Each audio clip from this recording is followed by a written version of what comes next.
this is how to make the songs you play in Apple Music fade, so you can do a crossfade effect.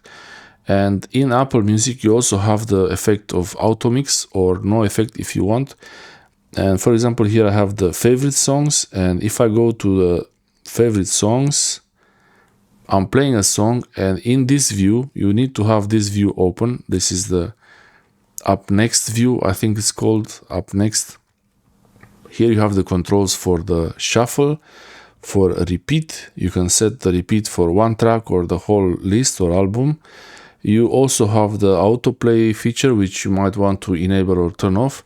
And this is the auto mix. The auto mix is pretty good in some cases, but not always. And if you want to have crossfade instead of auto mix or instead of nothing, and if you don't have auto mix, you might want to give it a try. But if you don't want to give it a try for auto mix, I'll show you how to enable crossfade. So go into the settings and search for music.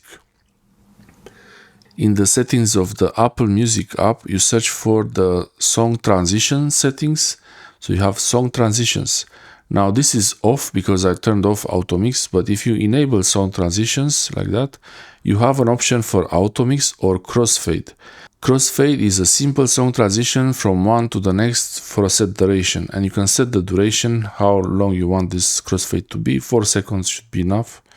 And now if I go back to the player, you will see I'm playing a song, and the last 8 seconds here, 6, 4, like it's gonna auto mix to the next one. And the symbol is like this. That's how it looks like. And you can turn it off, you can enable it, but if you want to switch to auto mix, you have to do it in the settings here. You have to switch to auto mix, but if you prefer crossfade, that's how you do it. Thanks for watching. I hope this helps you.